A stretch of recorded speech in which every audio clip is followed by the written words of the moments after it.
Nós vimos aqui no Rio de Janeiro, criar foi polêmica. Que o povo tá tudo ficando doido depois que a gente tá criando uma nova linhagem dentro da galinha balão. É isso que eles entenderam. Mas é o seguinte, turma. O trabalho que a gente tá fazendo aqui no Walter, que talvez vocês não entenderam, quem tá vendo esse vídeo aí, e talvez criticou ou pensou coisa errada, né? É um pouquinho diferente. O que a gente tá fazendo? A gente tá... Depois daquela palestra que o Dr. David, que foi incrível, lá em Salvador, no evento que rolou, me atinou. Vou contar para vocês poderem entender o que é que rolou nesse assunto todo. O David contou, deu uma palestra falando sobre a história da galinha balão, falando sobre... E nessa palestra ele falou sobre cruzamentos ali para poder fazer uma linhagem pura, até mesmo para registrar a raça. Rapaz, quando eu vi aquilo, eu guardei aquilo. Falei, beleza, deixa que eu vou usar. O Walter que guardou também, né? E aí, eu lá no evento me falei, Walter, nós vamos iniciar esse trabalho lá no seu criatório. Aí ele, Rodrigo, eu tava pensando, e falei, pois é, então nós vamos criar uma nova linhagem. Esse detalhe, turma, que o pessoal falou, linhagem de sangue e não sei o que, isso é detalhe técnico que para mim não importa. O que importa é o trabalho que vai ser feito, tá? Então, às vezes as pessoas criam muita polêmica por conta de uma palavra que você esquece de falar, por conta de uma palavra que você, como não é técnico no assunto. Eu não sou técnico, tenho formação de médico veterinário, nem sou tecnista. Eu trabalho com divulgação, com marketing, trabalho no meu criatório, trabalho com venda, trabalho levando informações para vocês. E onde a gente errar e tiver uma correção, de vem cá e fale e corrija, não tem problema algum com isso, tá bom? Esse é um detalhe importante para poder falar. Então, linhagem ou linhagem de sangue, faltou o sangue. Pronto, adicionei o sangue na parada e tá tudo resolvido agora. E aí, o que a gente vai dar ideia pro Walter? Walter, você tem muita galinha, cara. Você tem muita galinha. Então o trabalho tem que ser feito lá com você também. Se outras pessoas quiserem fazer, todo mundo tem direito de fazer, da forma que quiser, né? Do jeito que quiser, as galinhas são dele. Lógico, se for um trabalho para a federação, né, brasileira de criadores, aí tem que ir lá ver com o corpo técnico, é todo um detalhe. Mas aqui é um trabalho que está sendo feito no criatório do Walter para ele. Se posteriormente a gente for incluir aí outras pessoas para poder passar esse banco genético para ela, para eles também for continuar o trabalho, bacana demais. Mas aqui é um trabalho particular do criatório Chave do Paraíso, né? Temos acompanhamento técnico, vocês vão conhecer aqui agora. Nós vamos passar para vocês falarem um pouquinho, o Walter também. E vamos mostrar para vocês nesse vídeo todas as aves selecionadas. Entendeu? Para vocês entenderem o que é. Então, gente, passei pro Walter, o Walter topou a ideia. Agora a gente precisa de uma validação técnica.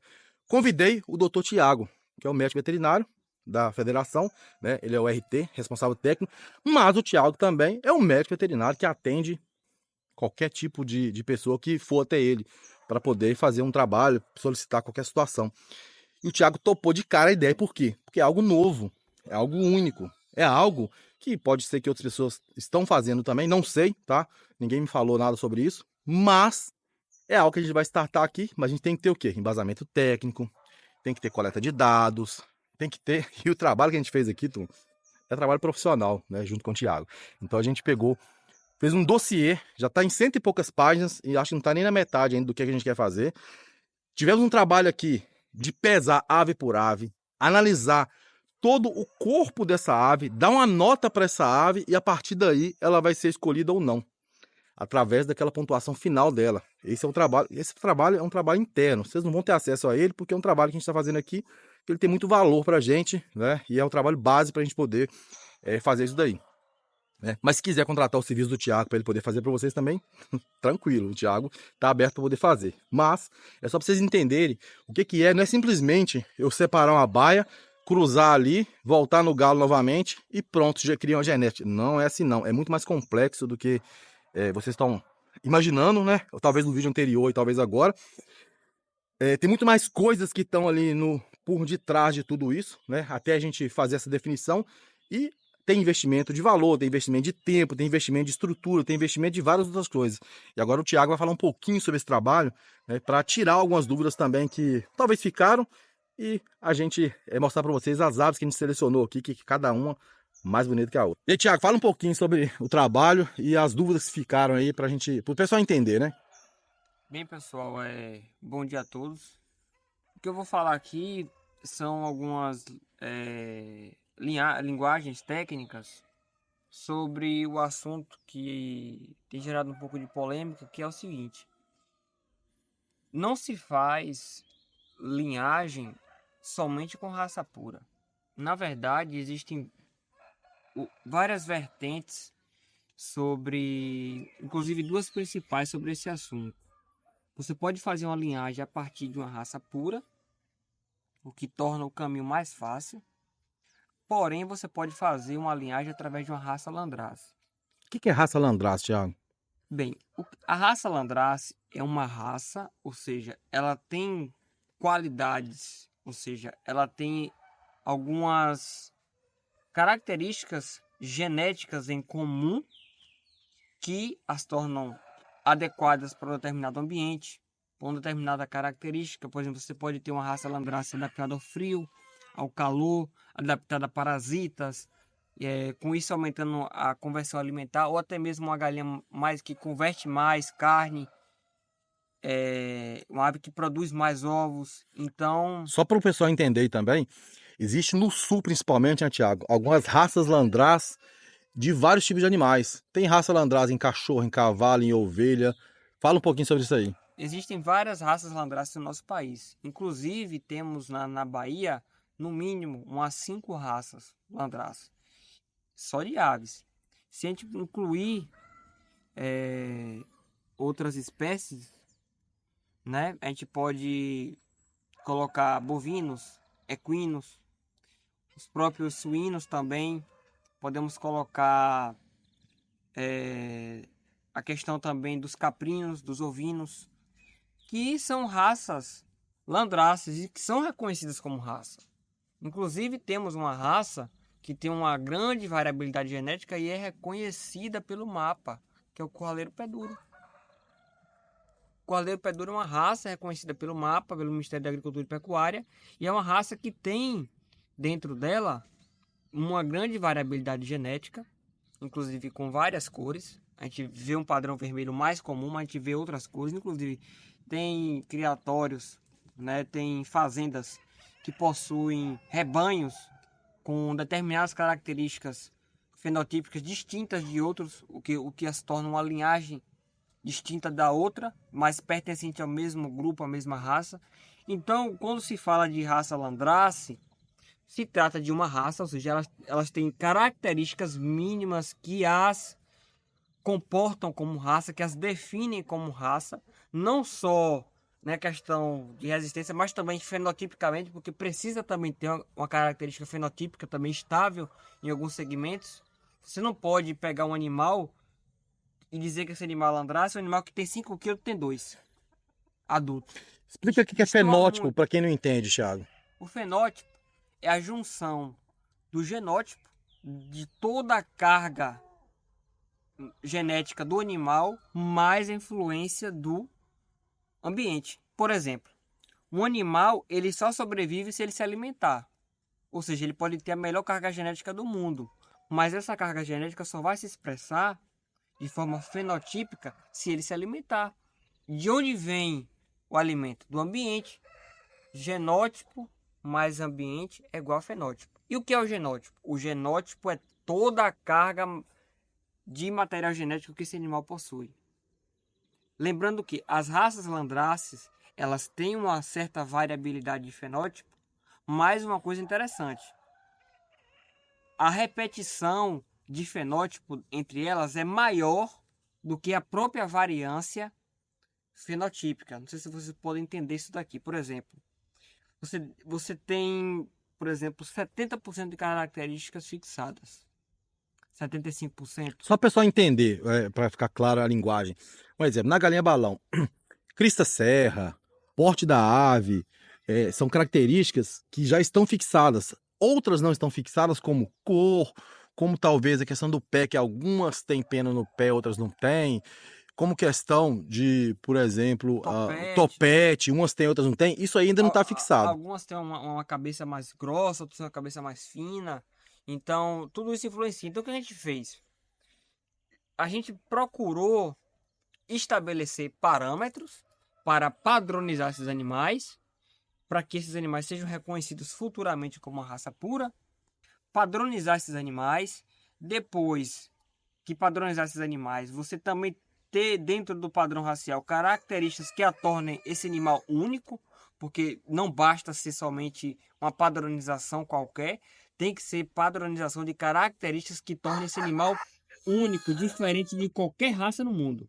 Se é landraça, se é pura, de qualquer segmento, essa raça tem que ser diferente.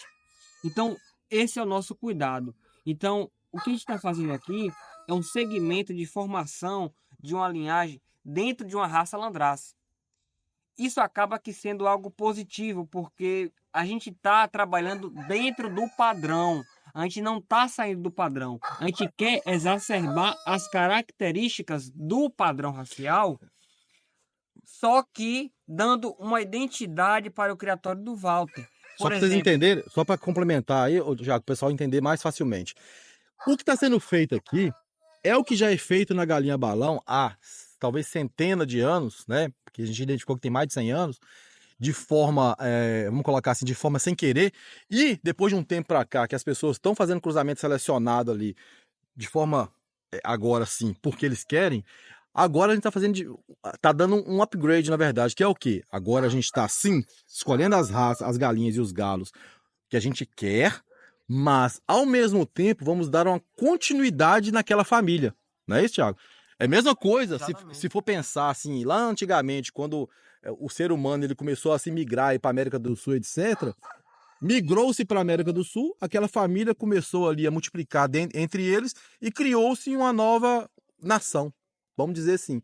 E é isso que a gente faz, a gente não saiu, o ser humano que fez isso, ele não saiu, ele não deixou de ser ser humano, mas ele fez o quê? Ele criou uma nova linhagem ali naquele novo continente, e a partir dali criou-se algumas características, foi fixado algumas características ali daqueles indivíduos que hoje a gente consegue identificar. Os chineses você consegue ver lá que tem os olhos mais puxados por conta dos, aquele pessoal do gelo lá, como é que chama? Dos esquimó. Não, do pessoal da Sibéria. Da Sibéria, porque era muito frio, tinha que ficar com o olho fechado. Não tem isso? Para não cegar os olhos. Para não cegar os olhos. Os alemão lá tem muito lá loiro lá por conta de algum gene do frio. Também teve uma seleção sexual envolvida também. Vários segmentos. Então, o que acontece é o seguinte.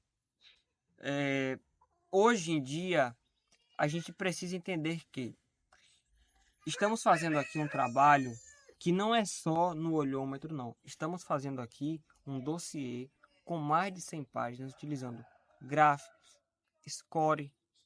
Esses scores eles vão desde a conformação dos dedos até a conformação do bico.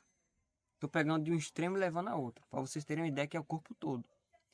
Delimitando esse score, em quantos por cento esse score interfere na qualidade do animal, sem sair do padrão, utilizando o padrão primeiramente como guia, para que a gente possa ter uma melhor desenvoltura do trabalho que a gente está fazendo aqui.